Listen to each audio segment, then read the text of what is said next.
Good afternoon, and thanks for joining us. The Air Canada flight attendant strike is impacting more than 1,000 passengers per day. That's according to the Saskatoon and Regina airports. Charlottetown rockers Haywire were set to hit the stage at Saskatoon's Rock the River on Sunday until Air Canada grounded their plans, and a cancelled flight meant a cancelled show. Because of the Air Canada strike, we couldn't get out of Charlottetown, so it changed all our plans. We love playing there. We're looking forward to that gig a lot. Rashad says rebooking with another airline wasn't possible as other flights filled up fast. Finding a WestJet flight out of Saskatoon to Toronto, for example, nothing available until Sunday at a cost of more than $1,000 one way. The death of an 18-year-old man in Pelican Narrows is being investigated as a homicide. RCMP say they were called to a home in the community at about 8 o'clock on Saturday morning. They arrived to find the man seriously injured, and he was taken to the local health clinic by members of the public but died shortly after. No other information about what happened has been released, and there's no word yet on whether police have arrested anyone. This afternoon in Denair Beach, NDP leader Carla Beck and NDP MLA Jordan McPhail were joined by community members who addressed Scott Moe, asking him to visit the community. Denair Beach residents continue to ask the province why more wasn't done to protect their community, which lost hundreds of homes. The province says in a statement that various cabinet ministers have visited the north and will continue to do so. It adds the province's recovery task force continues to work with impacted communities and support them through recovery. The federal government is also investing in local firefighting training to support the battle. The Yorkton Tribal Council is receiving $335,000 to support the training of 35 community members in wildland fire management, integrating traditional knowledge and cultural burning practices to address wildfire risk. Ottawa says the funds will go toward helping the people with the skills and opportunities to pursue a career in wildland firefighting. That really means looking at things like how we can strengthen coordination and capacity across jurisdictions, across provinces and territories, so that communities have the tools they need to respond, to recover, and to rebuild. The federal government is also putting up more than $200,000 for a similar training program in Manitoba, with the hope of adding nearly 100 new firefighters between the two provinces.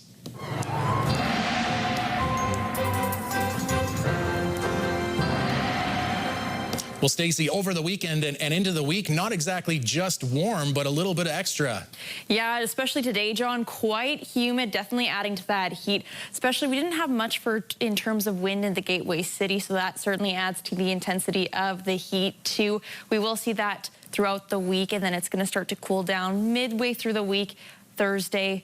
And in terms of rainfalls, that's obviously helped firefighters get a handle on those wildfires up north. The bullfire near Waskesiu is now considered contained, and there is more rain on the way, particularly in the northwestern part of the province. So that's helping with fires near Beauval, Buffalo Narrows, Isle Cross, where all the fires there are considered uncontained still. But I'll have more details on that later in the show. Deer and elk hunters in parts of the province will have to submit the heads of their animals as part of mandatory testing this hunting season. Wildlife management zones in the North Battleford and Tisdale areas are among those under a mandatory order to test for chronic wasting disease. Zones in the Yorkton area must test for bovine tuberculosis. The testing requirements follow confirmed cases of the illnesses among cattle herds in the last 2 years. For hunters outside those mandatory testing areas, the province still encourages hunters to voluntarily participate in CWD testing by using the drop-off locations. And livestock producers in drought-stricken areas of southwest Saskatchewan will be eligible for a federal tax deferral this year, along with much of the north. Eligibility is based on areas where livestock producers may be forced to sell all or part of their herds due to drought, excess moisture, or flooding. The provision allows farmers to defer a portion of their sales income until the following tax year to at least partially offset costs.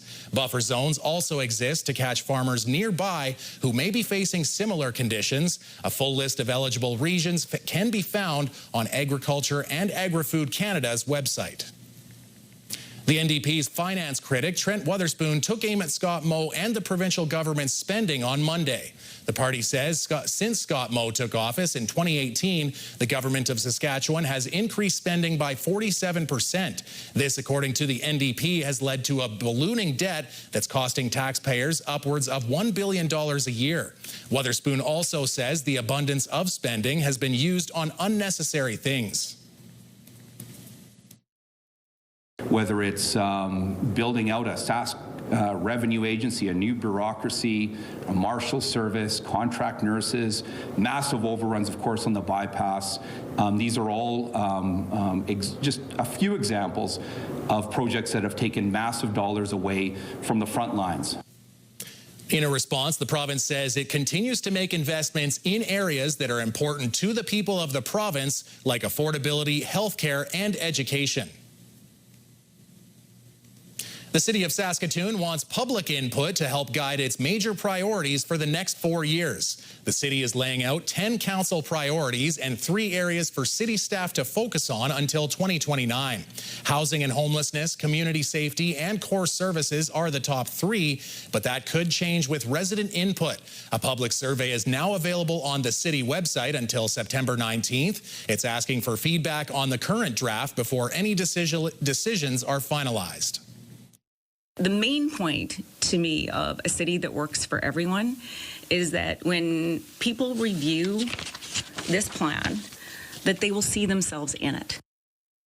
Once the strategic plan is finalized, it will go to council for approval at the end of the year.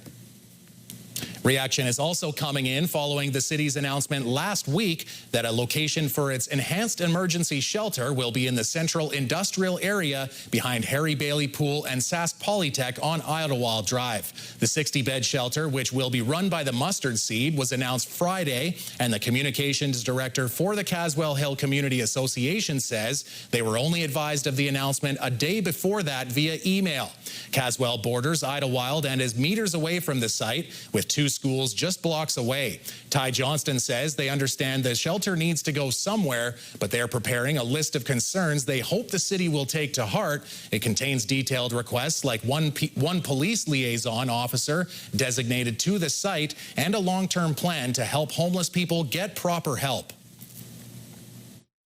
We want to be there and be supportive of things that help our community members get stronger and get better, but we also want to see investment into longer term solutions and affordable housing, addictions treatment, mental health. These are all compounding issues. It's never as simple as putting someone into a warm space and that resolves all their issues. Sask Polytech says it's looking forward to close collaboration with government and stakeholders through design and construction to ensure the safety of their campus and the surrounding area. Métis Nation Saskatchewan has officially broken ground on Saskatoon's newest supportive housing unit. The space will provide a safe space for Métis, Indigenous, and non-Indigenous women, children, and members of the 2S LGBTQIA+ community who are removing themselves from abusive situations. The 16-unit, 24-bedroom building will provide housing, childcare, education, and 24-hour support workers. Our people, our citizens are distinct and they're unique, and we cannot expect the colonial systems to continue to, implement programs and services that are not for them. So with Métis Nation, it is absolutely amazing that we can actually address the issues and then wrap our citizens around the love and care and respect that they deserve. The project is expected to be complete by fall of next year. People had a chance to experience different cultures, worlds, and under one roof to boot. Folkfest returned to Saskatoon's Prairieland Park over the weekend. 10 pavilions showcasing entertainment, food, art, and more. Folkfest began in 1980 in Saskatoon, allowing people to travel the world without leaving the city. This year's theme was Kaleidoscope of Culture. Still ahead, summer's not over yet. Jasmine Pelche has a free activity for those looking to enjoy the outdoors.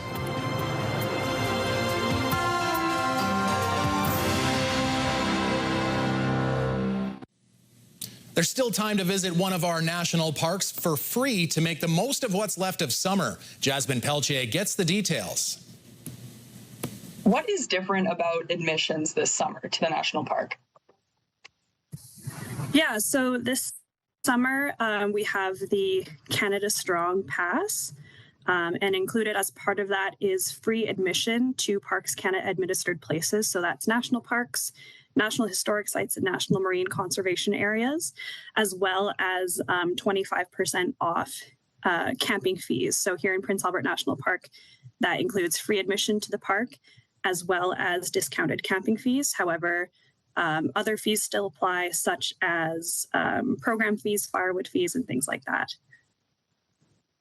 Are there any other locations in the province of Saskatchewan where the pass applies apart from the park? Absolutely. So Saskatchewan has two wonderful national parks, Prince Albert National Park, as well as Grasslands National Park down in the south. And Saskatchewan also has 4 national historic sites, which is Batoche National Historic Site, which is about an hour from Saskatoon and an hour from Prince Albert. There's also Fort Battleford National Historic Site, Fort Walsh National Historic Site, and Motherwell Homestead National Historic Site. And the pass applies to all of those locations. What happens if somebody already bought a park pass this year? So if you've already purchased a Discovery Pass this year, your pass will automatically extend for 3 months to kind of comp for that June, July, August period that the Canada Strong Pass applies to. And so if you want to calculate when your pass will be valid until, you can visit the Parks Canada website, and on the free admissions page, there's a calculator that lets you put in when your pass expires, and you can see when your new validity date is. How long is the time period for free admission? So when does it end? Absolutely. So the admission runs from June 20th, inclusive to September 2nd. How busy has the summer season been so far at Prince Albert National Park? Yeah, so summers in Prince Albert National Park are always very, very busy, even in a regular season. So we are expecting it to be even busier this season with the inclusion of free admission.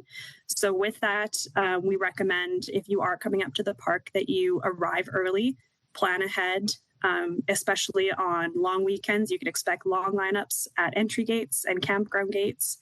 So if you do plan to come up to the park, we recommend arriving before 11 a.m. Or if you're looking for a more quieter experience, we recommend visiting during the week. Is there anything we didn't talk about yet that it's worth making note of? So here in the park, there is lots to do in the summertime.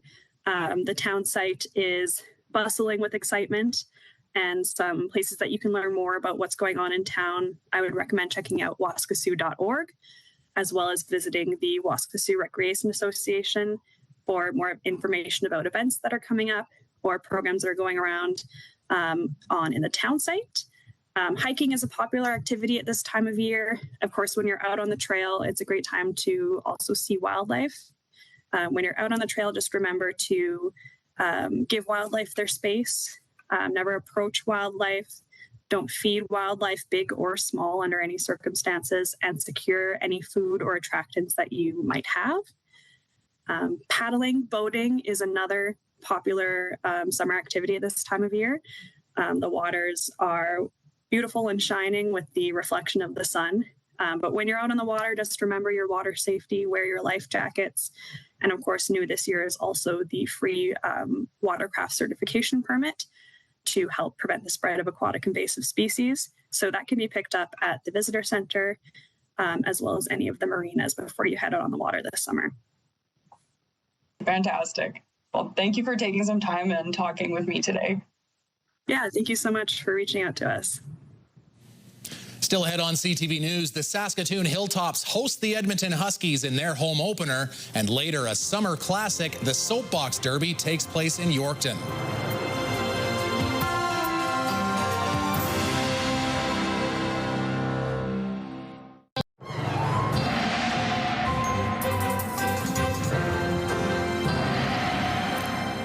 So, Stacey, it's a Monday in late summer, and what do we have in store here as we get the work week going? Well, you'd be happy to hear it's going to be a warm start to the work week.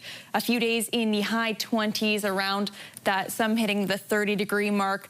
But, you know, it's also hot, it's humid, and that's the perfect kind of breeding ground for storm activity. So we'll start to see that reflected in forecasts pretty much across the province. I'll take a look in that in a second, taking a look at our radar and satellite. Some precipitation developing near Regina. There's also precipitation and storm activity near between the Battlefords, Prince Albert, so particularly Blaine Lake, some precipitation there, and some risks of storm activity there tomorrow too, so that's something to keep an eye at. Taking a look at our future cast, we have some precipitation moving up, particularly in the northwest corner of the province. That's going to be good for areas like Buffalo Narrows, Beauval, and Isle Cross. Those areas all have, you know, those prominent fires that are considered uncontrolled, so that will be some welcome rain for the firefighters in those areas. Across the board tonight, we have temperatures around 12 degrees in Battlefords, Rostron, Spiritwood, Birch Hills, Melfort, Candle Lake, Nipawin a touch cooler at 11. Mix of sun or some cloud coverage there. Tomorrow, mainly sunny, mix of sun and cloud in Melfort, 29, 28 in Rostron, Battlefords, Birch Hills, 27 in Spiritwood and Candle Lake, and Nipawin, 29. So it's going to be a warm day today. And again, with that moisture, it's also going to be humid, so it might feel a little bit warmer there tomorrow.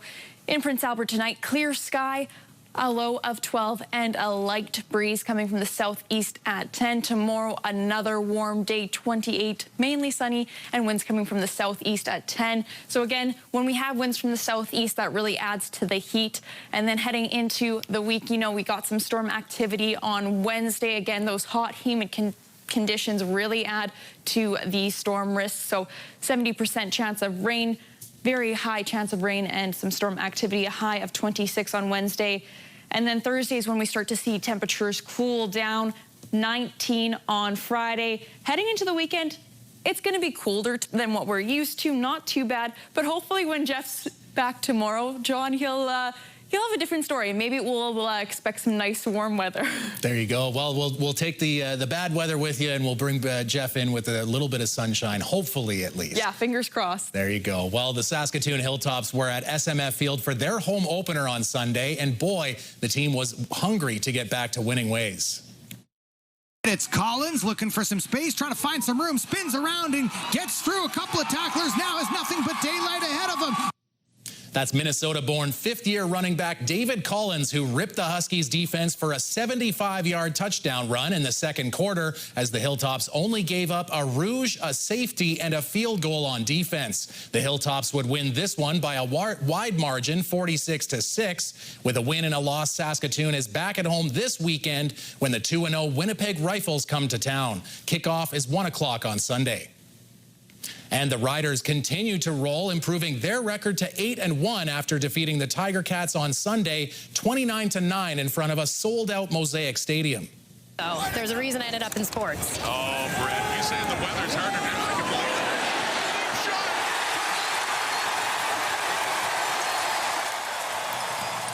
Trevor Harris was something else again, throwing for just over 300 yards, adding 3 touchdown passes. The Riders' defense holding a top 2 offense to less than 300 yards combined, and they brought down Ticats quarterback Bo Levi Mitchell 6 times. The announced 33,000 plus was the first sellout for the Riders for a non-Labor Day game since the pandemic.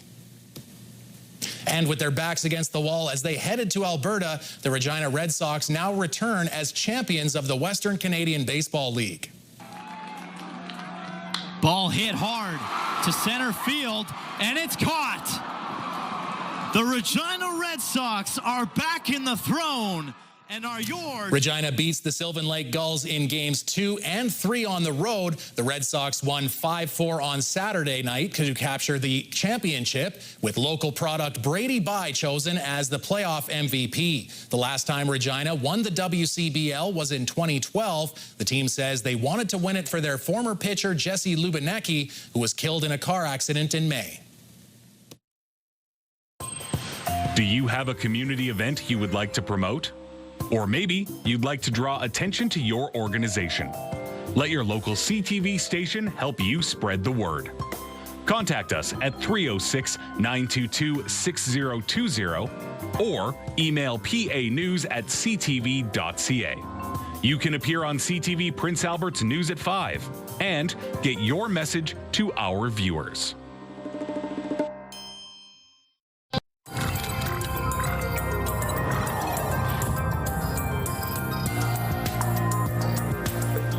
Doctors are reporting seeing a growing number of non-smokers developing lung cancer. The Canadian Cancer Society estimates a quarter of people living with lung cancer have never smoked. The society says exposure to radon is the #1 cause of the disease among non-smokers. Health Canada says the gas is present to some degree in every home and urges Canadians to check levels with a radon test kit. Secondhand smoke and air pollution are also risk factors. So here you go. Dozens of onlookers lined the sidewalk, Stacey, of Alder Avenue and Moose Jaw Sunday for the annual Soapbox Derby. Racers from ages 7 to 15 lined up their homemade cars in the hopes of making it down the street before their opponent. And for a couple of young racers, it was also a family affair. Isabella and Alex Carl faced off against each other for the first time in their young racing careers. And Isabella's not the first in her family to race in her car. It's been passed down through the generations. And I wonder, Stacey, did you ever get to do that? No, but that looks so much fun. Although I've never broken an arm, and I think that would have put the end to the streak right there as a kid. I noticed one kind of looked like John Deere theme, you know, green and yellow there. So there you go. Well, creative. And this might be a little bit before your time, Stacey, but for some of us viewers at home, we might remember the old wacky races with the likes of Dick Dastardly and some others. That was the old cartoon, but for sure, Little Rascals. Maybe that's also a little bit before your time, Stace. But lots of great examples of that summer classic, and what a fun treat. I'm just going to smile and nod, John, because yes, I do not want to date myself. National News is next.